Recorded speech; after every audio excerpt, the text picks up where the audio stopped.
On the 11th day of Christmas, my naturopathic physician gave to me 11 herbal tea bags, 10 walks in nature, 9 nutritious foods, 8 herbal tinctures, 7 hours of sleep, 6 research treatments, 5 lab results, 4 well child checks, 3 hot cold foot baths, 2 listening ears, and 1 happy, healthy, and thriving family.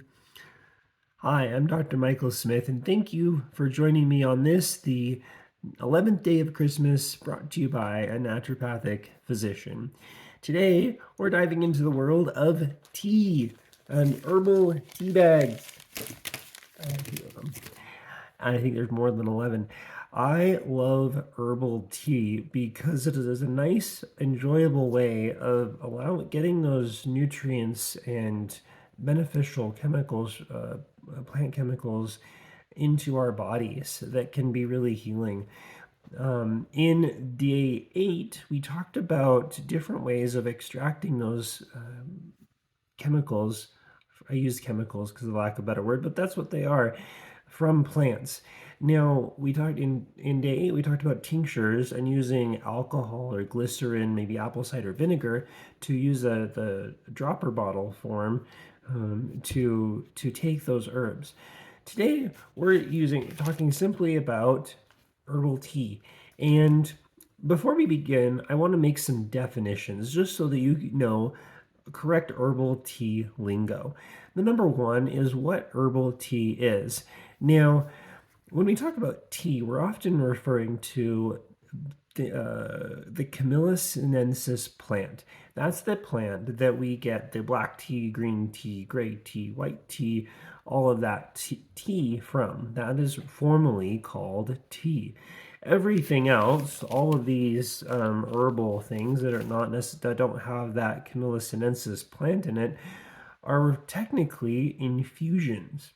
Now, an infusion is simply getting a cup of hot water and putting a tea bag in that, and then that hot water will, over time, as we let it steep, extract the chemical constituents of the plant material that's inside the tea bag. That's an infusion. The other way that we can get herbal tea is something called a decoction. Decoction is when we take plants, for example, dry plant material that has a lot of roots in it, like really hard, barky things that are hard to like just soak in water. What we do is we put that in a pot of boiling water and put it on the stove, and it like simmers on a very like low temperature, but it's kind of in that boiling, simmering mode for a long time. This could be hours. And what we're doing is we're slowly extracting those chemical constituents from those plant materials over time, as opposed to the 5 or 10 minutes that it takes to do that with a cup of boiling water in an infusion. So, tea, infusion, decoction, herbal tea lingo in the basics. There's a lot of different types of herbal tea, things like that. The throat coat is a licorice-based tea that I really like. It's probably one of my favorite teas that you can get from the grocery store. It's one that I personally enjoy. You can get pre-made tea bags, but you can also get bulk tea. Now, if someone gives you bulk tea, what do you do with it?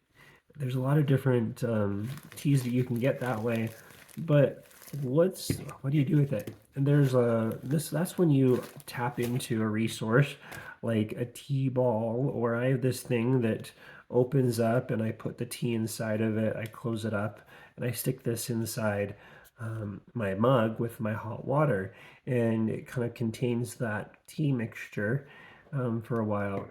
There's also like things like a French press or different things where you're basically doing the same thing but just on a larger volume. So why would somebody want to use bulk tea versus a tea bag? Now, there's some concerns that people have raised about these tea bags having microplastics. Now, that is a concern. But it also falls in, if we remember in a few videos ago, I talked about my 4 rules of eating, that we need to eat healthy, we need to eat clean, and then the fourth rule is we need to go in that order. We can't jump ahead. The microplastics would fall under the clean eating category in my mind.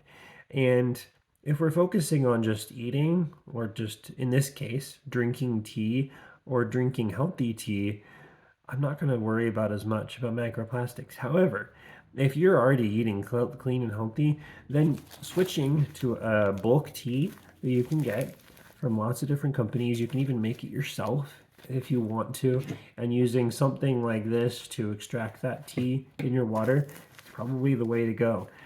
Ultimately, however, if you're just getting new into tea drinking, herbal tincture or herbal infusion drinking, let's be sophisticated, then just getting something like this, you're going to get a lot of benefits from. It's always that risk benefit ratio.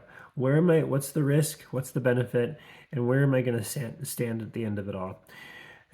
So that's the basics of tea. I love drinking herbal tea or infusions. I use them interchangeably. It's a nice calming thing. It's a nice social thing if you like doing that. And it allows you to, well, it reminds me when I drink tea to slow down, to sip it and enjoy it. I can't chug it, but to enjoy it and to let those nourishing plants that come from that tea become part of us. That nature inside of us needing the nature outside of us. Bringing that inside of us and letting it nourish us and supporting our health.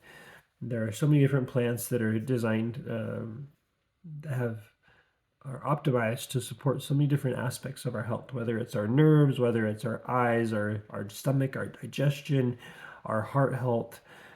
There's so many plants out there, and they all do amazing things. And using them judiciously and wisely, making sure there's no contraindications with the medications and other things we're taking, that can really be a benefit to us in all the things that we're doing. So thank you for joining me on day 11 of the 12 Days of Christmas, brought to you by a naturopathic physician. And I'll see you on day 12. Now, if you'll excuse me, I have an infusion to make. As we do this, and I will see you later.